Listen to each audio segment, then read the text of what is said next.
I can tell dick jokes for like 4 or 5 minutes. Oh, you got it.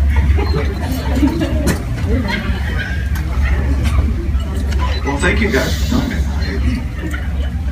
Apparently you found it quicker than I did.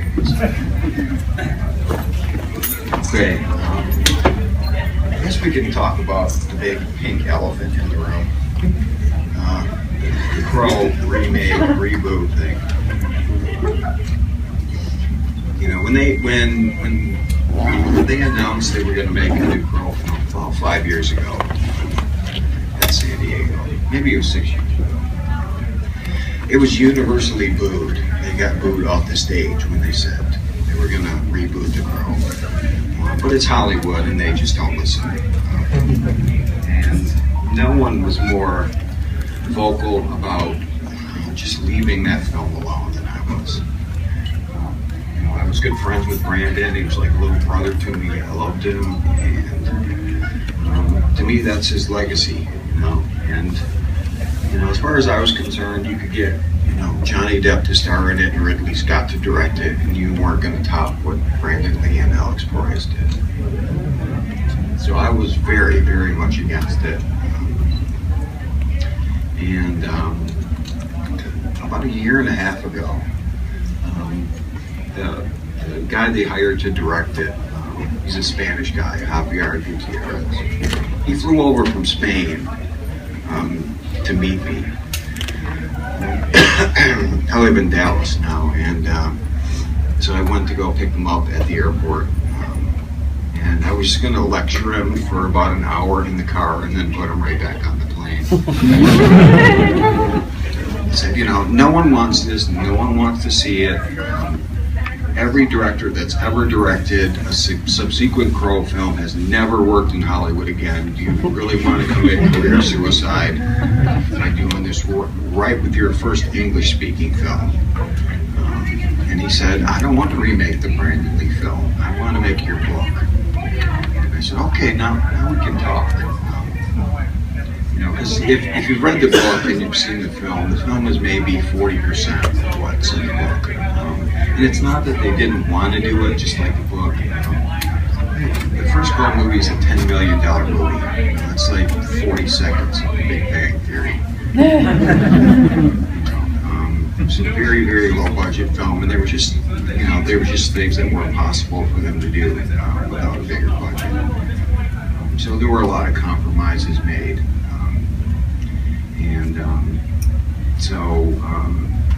It's with a new studio this time, Relativity Films.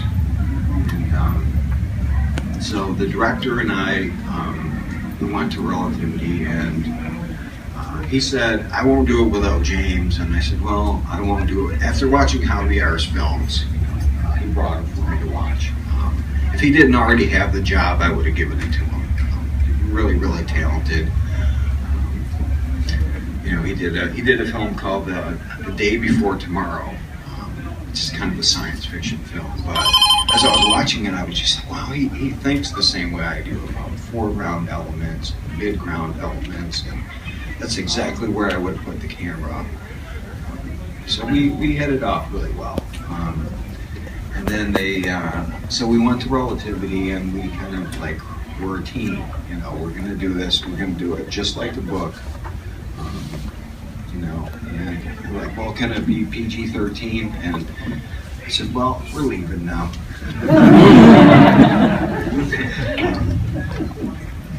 So, because it's Hollywood, they were just clueless. I mean,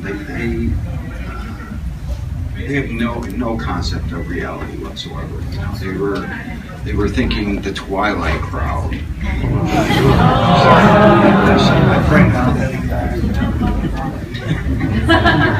Bring back the years. Well, you guys need to think about the girl with the dragon tattoo crowd. And actually, they didn't even think about it. They went and looked at the numbers, and those movies made twice as much as all the Twilight movies. So they said, okay, you can have an R-rated film.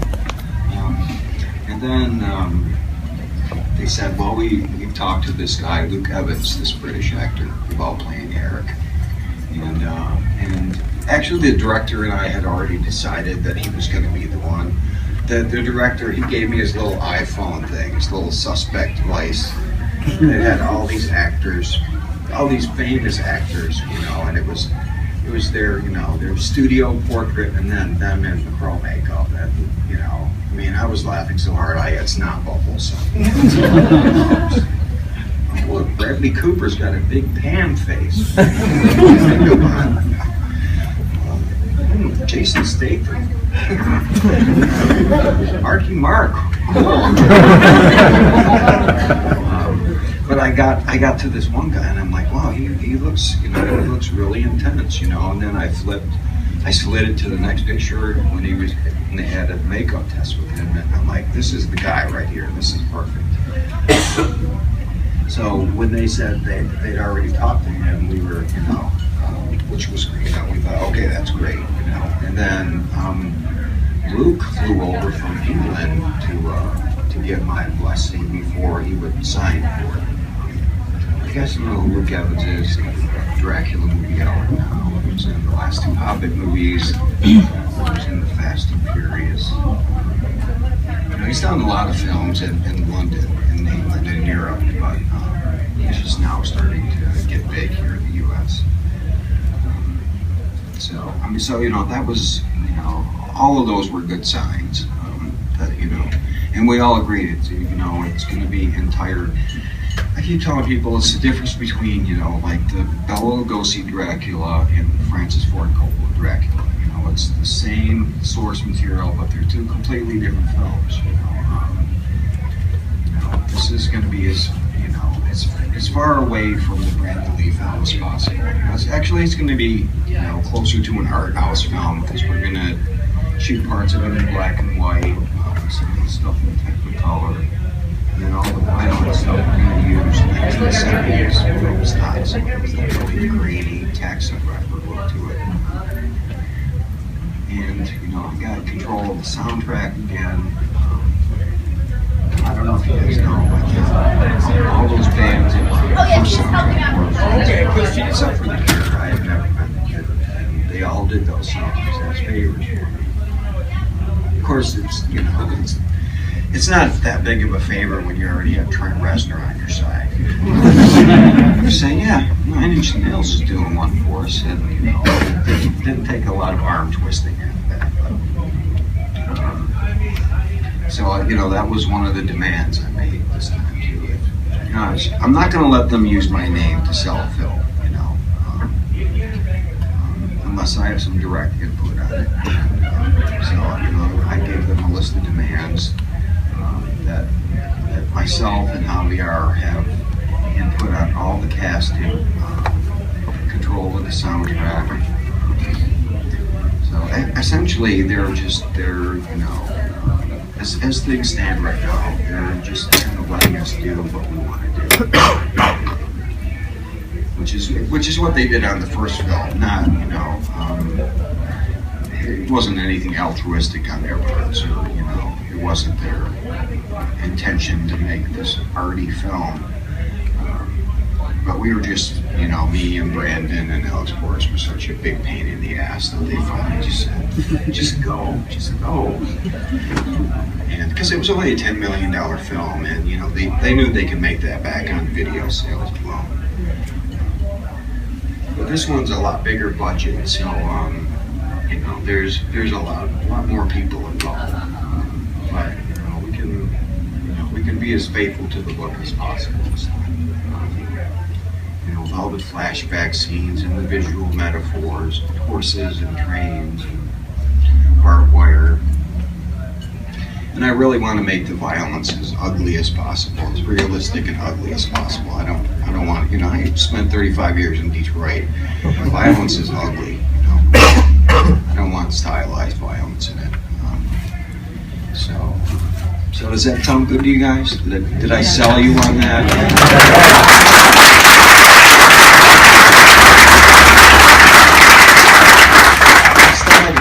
The new Dracula movie, has anybody seen it? Is it terrible or what? Comes out tomorrow. Oh, okay. if a film doesn't do well, they always blame the actor, and it's, I know, look, he always gives 100%, so, I hope it does well. But, so much is in the hands of the director, but, the actor is always the one who has to take the shit for it if it's a bad movie. So I hope it does well. He's a really, really nice guy. He paid for his own flight over to talk to me. He's one of those British actors that can just, because he started telling me all these films he was in. I'm like, I saw that, you weren't in that. But he's one of those British actors like Tom Hardy who just kind of become the role. You don't even realize it's him from film to film. Because I want, because I'm like, okay, he said he was in that. I'm gonna go back and look. Wow, he was really skinny there, and he was really muscular in the next one. So, he's growing his hair out, and he's working out. He was on the cover of Men's Fitness a few months ago. So I'm pretty excited about it. Okay, that's awkward silence. No. If you guys got any questions, feel free. Don't be shy.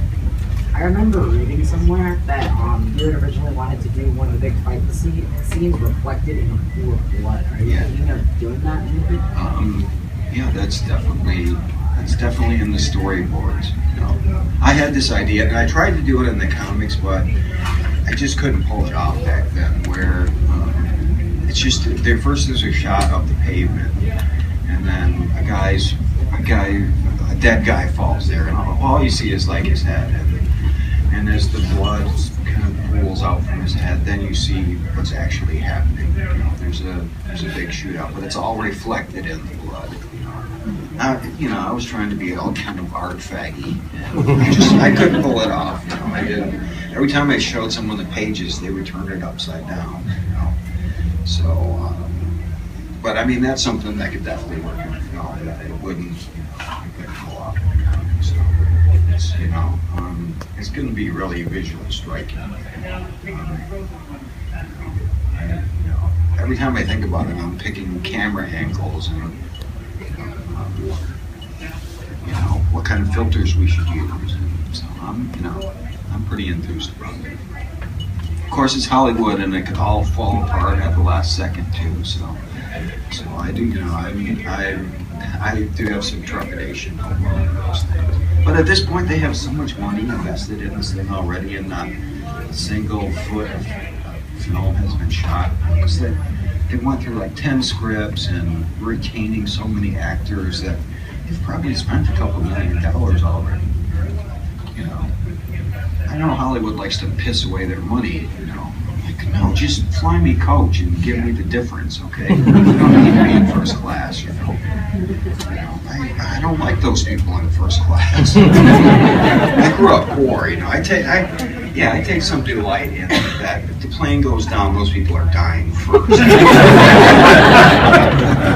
That fucking little curve. Like the front of the plane's gonna break off with a little Goldfinger mini plane and we start.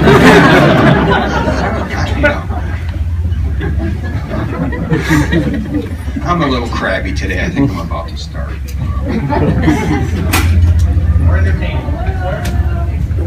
So, are there any bands on board? You, Ryan Gosling.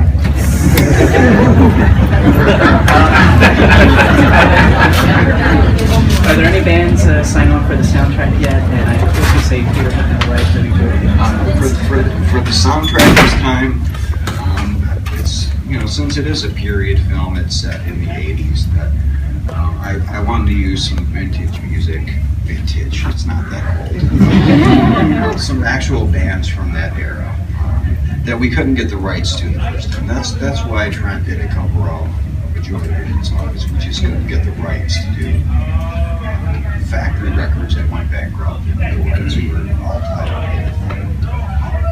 And that took some doing too, because Trent said the Beatles and Joy Division, you just don't fuck with them. That's sacred ground. Just don't mess with those. You're just going to make an idiot of yourself.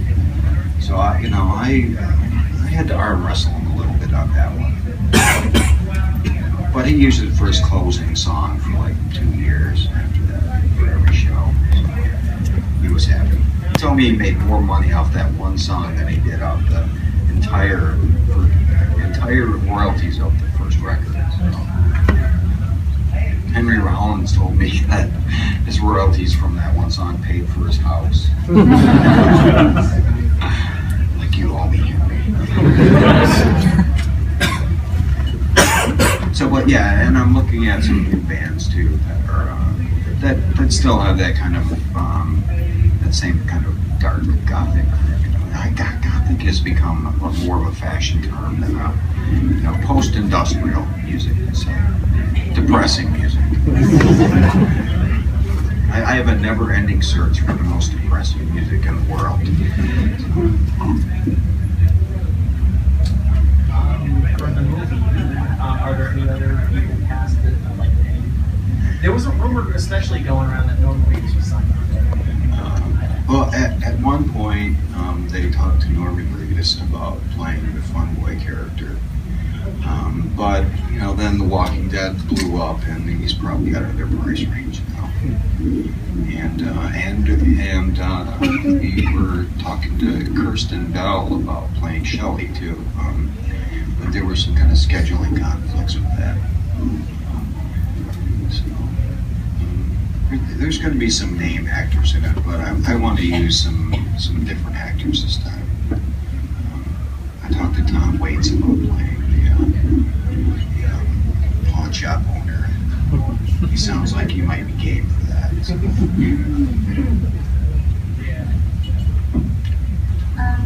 I grew up far in Detroit too, and I was Yeah. What part? The east side.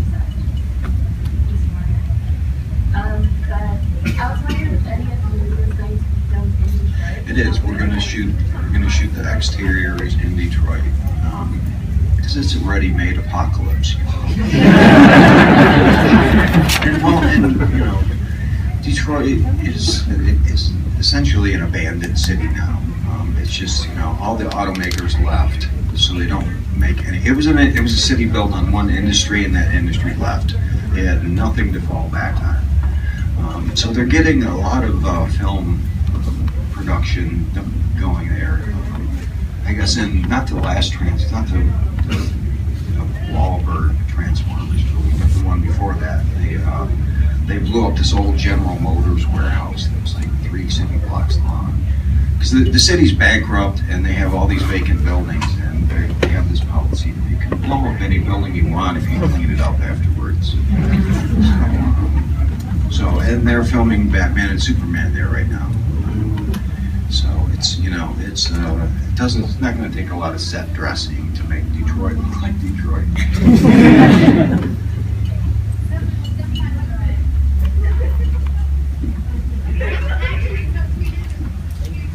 I'm on the night shirt.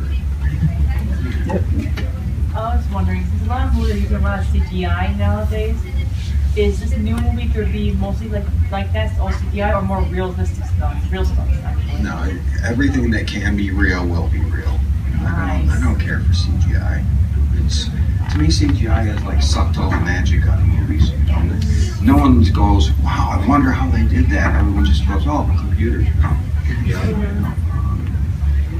I don't use computers for any of my artwork. Everything is ink on paper. I prefer practical effects. Because there's a little bit of chaos theory that comes into play when you're doing practical effects that you just can't fake in CGI. Everything's just too perfect. So we've already decided we're going to avoid, unless it's take out boom mics or things like that. Everything we can film live, we will. You're gonna have to take out the RoboCop. And it's funny because the RoboCop was filmed in Dallas, where I live now. It wasn't even filmed in Detroit.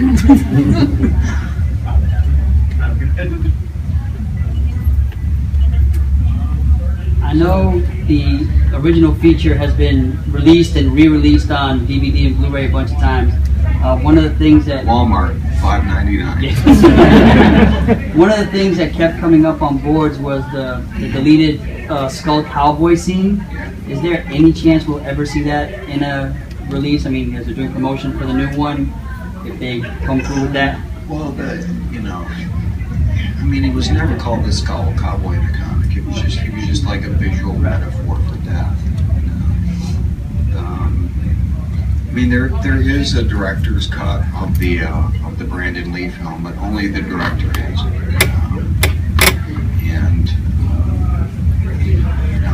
Hollywood gave him a good dry fucking, so he has no intention of turning it over until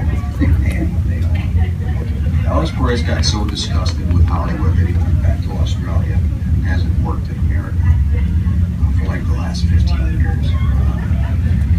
I guess he told me the last straw was he spent 2 years working on iRobot, and it was a really dark, mean, nasty film. And then at the last minute, they brought in Will Smith, and Will Smith comes with the Will Smith Bible of things that must be in this film, and suddenly it became like a Will Smith comedy. And he had spent 2 years working on this film, so that was the last straw for him. He went back to Australia, and he makes films there. Did I answer your question? I don't even know. I went off on a tangent. Seemingly no, is the answer. So, last year, a few years ago, you started the Crow miniseries with Terry. Yeah, I did. The Holocaust. So this next one kicks off.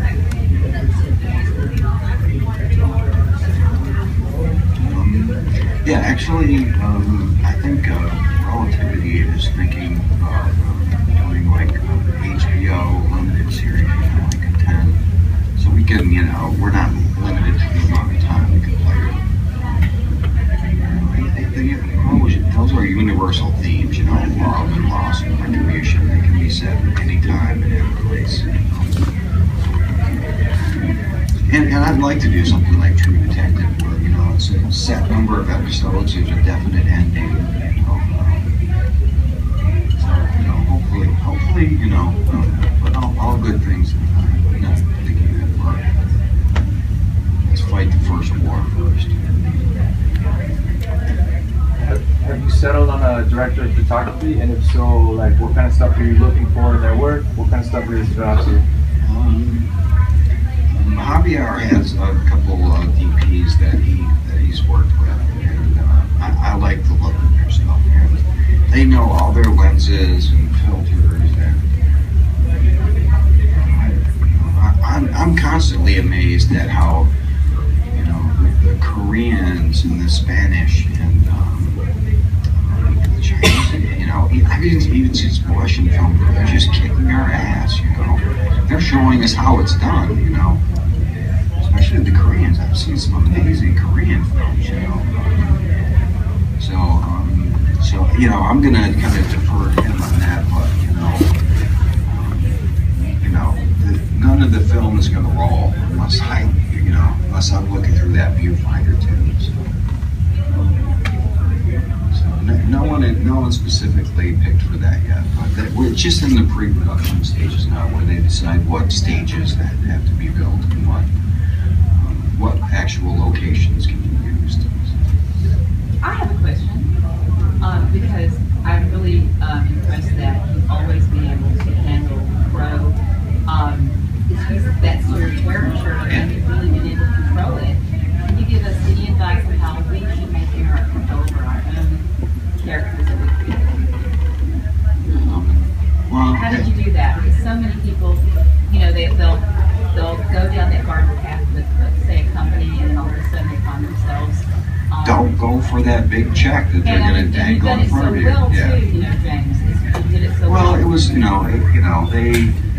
I think I was the very first. I was the very first one in Hollywood that went to Hollywood and said, "No, you can't have my character.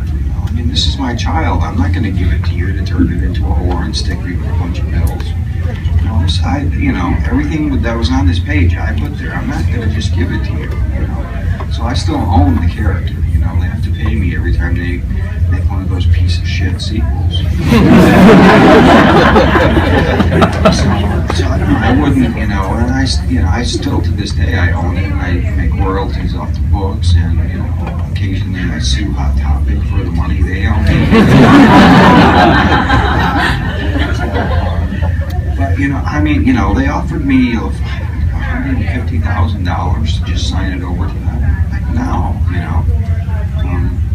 because it wasn't that I was being overly stubborn, but I really didn't care about the money. And my idea was that I know Hollywood, I know what they're going to do. They're going to turn it into a lethal weapon with zombies. So it was just like, well, I had one chance to get this movie made, to get it made right, and so I demanded to be involved with the first film and have control, work with the script writer and with the director and the casting. Because no one was going to see a perfectly horrible Hollywood movie called Crow and go, oh, this could have been good, let's make it again. So I kind of felt like I only had one shot to do it right. So, I was involved with the first film from beginning to end. And that's how we got this one too. But it's too easy, we're artists, we're poor, and we have that work till you die retirement plan. Healthcare, what's that? Healthcare, it's a bottle of aspirin is what it is. And so it's like 99% of the artists, they see that big check and they're like, great, Steve Niles is a good friend of mine, but he took the 30 days a night money and look what happened. Mike Mignola doesn't consider Hellboy his, he's like, the books are mine, the movies are something different. So,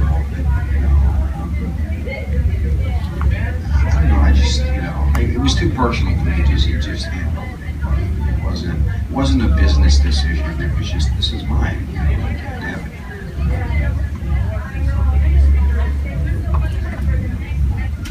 Have you spoken to Brandon's family about the remakes, and if they said anything about it? I've talked to Shannon about it.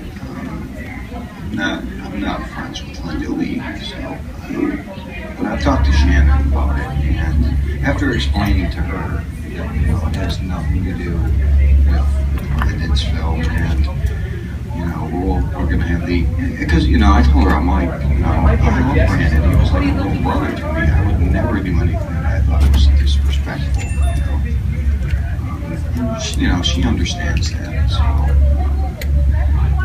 and so she just has that kind of wait and see attitude as well. Round 10. Now you're gonna get all shy?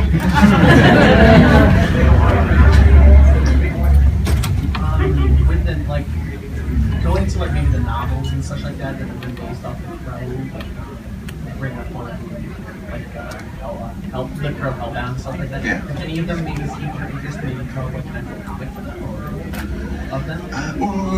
I thought some, there were some Crow novelizations, and I thought some of them were good, and I thought some of them were horrible. I liked Hellbound a lot, but I have too many stories of my own, to devote that much time to something, because I do everything myself. I write it, I pencil it, I ink it, I even letter it myself. I put all the tones on my hand. I don't do anything on the computer, so it takes me, it takes a lot of energy and focus to do that, and I want to devote that time to my own stuff and not someone else's. Plus I have a really specific vision of life and the things I want to do. It might be a little myopic, I don't know, but there's only thing romance and violence and what they're drawn to. Dark comedy here and there. The two crows. Going back to the question about the soundtrack, is there any chance of using some of the songs that you wrote for Trust Me Bad? Those are unlistenable. That's a lot of noise. I was in a band for about 11 years. It was just really abrasive music, you know. 2 guys in a drum machine, but it was a big abrasive noise. I don't know. We'll see. Probably not though.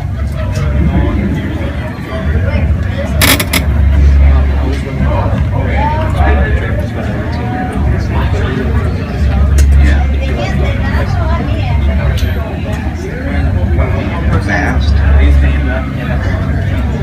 Yeah, it's definitely going to have period 1980 period cars and spiky hair, and you know that's the era I know best. So you know, and it was a fucking great time for music.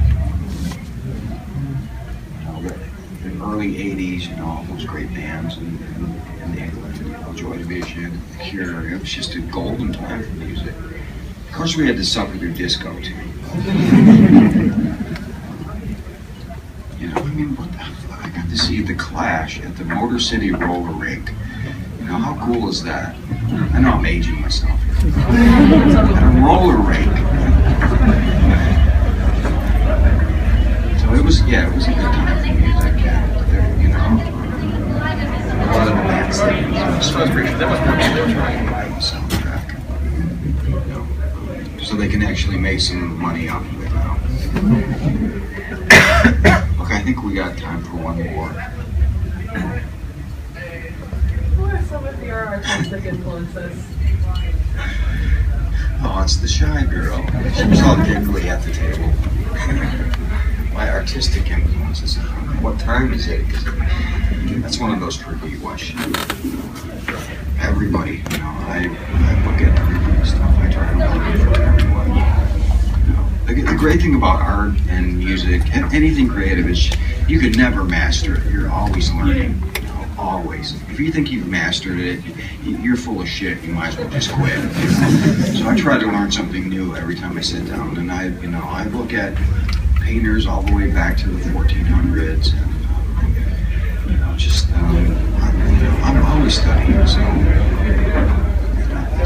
it's an open-ended question.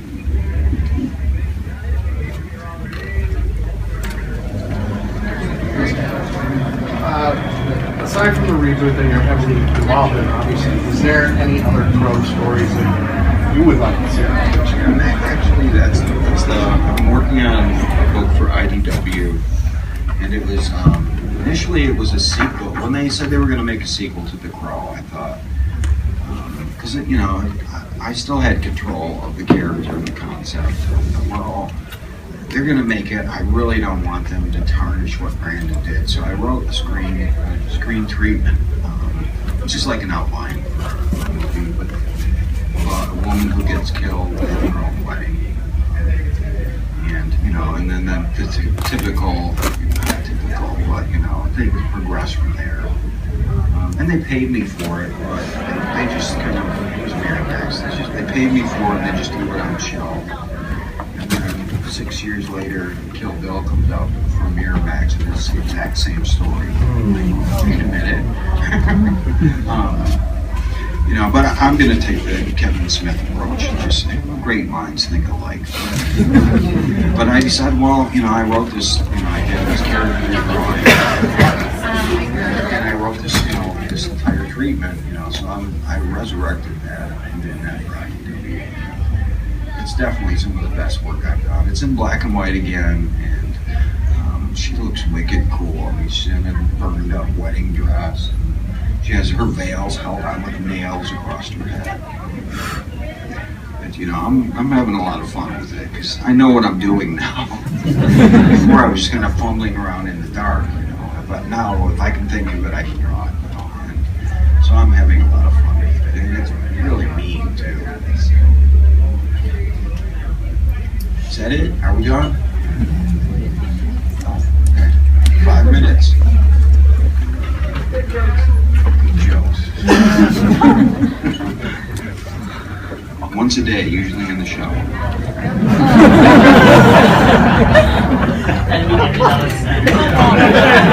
That was my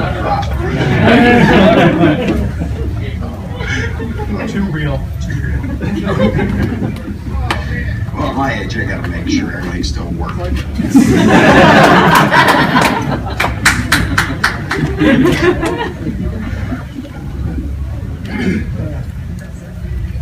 Annie Lennox, what's your question? Are there any comics you've read recently?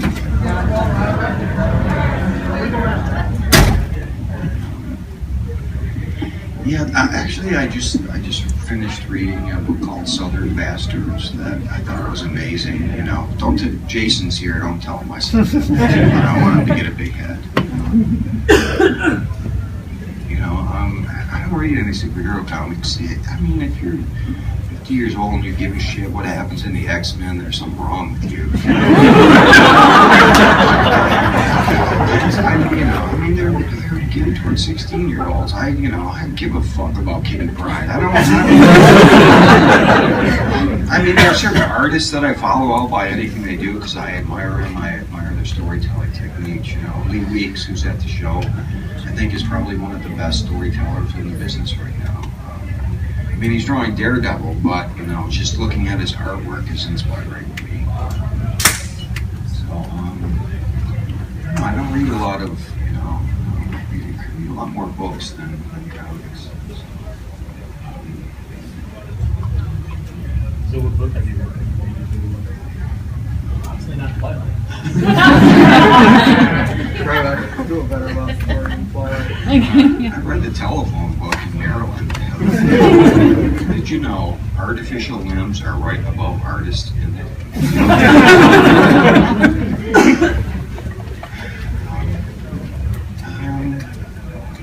I read such a while. I'm a compulsive reader. If I'm taking a shit, I have to have something to read. I'm reading shampoo bottles. I'm not just going to sit there and stare at my feet. What are the ingredients on this? There's just too many books out there to waste time. I'm like going through all the Cormac McCarthy books right now. I mean, I've read them all before, but I'm rereading them again. Just read a great Western called The Sisters Brothers. It's like a Coen Brothers Western.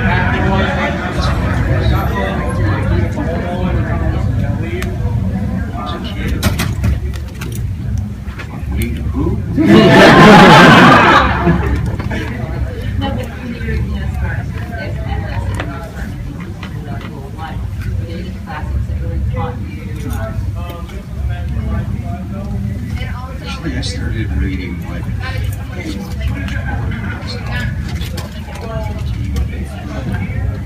I guess I had issues. So I was always attracted to dark, depressing, realistic things. And I'll tell you that because Are you just swallowing up time? But I thought 3 Musketeers or something like that.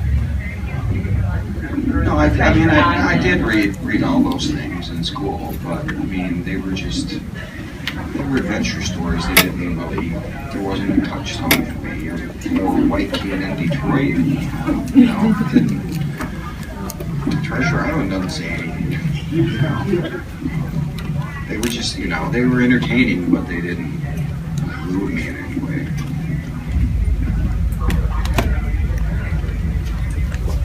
Read for the pressure. I ink everything with a number 6 sable brush, which is, I don't use it. I mean, I use pens and things like that at shows just because I'm sloppy. So when I'm at home, I use a sable brush. Nothing magic, just grunt tools, Hobby Lobby. I see. Do you have TKO. anything special you listen to when you write, when you draw? The most depressing music I can find.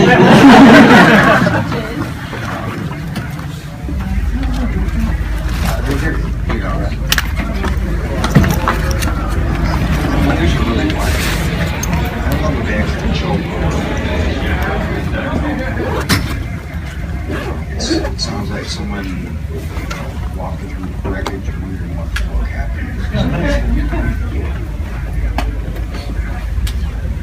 But I have an iPod that's like 36 hours of the most depressing music imaginable. I just put it on and work for 16-hour shifts.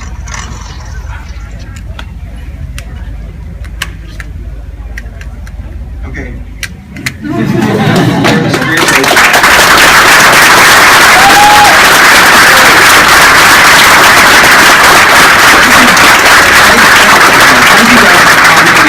For your support for 25 years. I couldn't do this without you.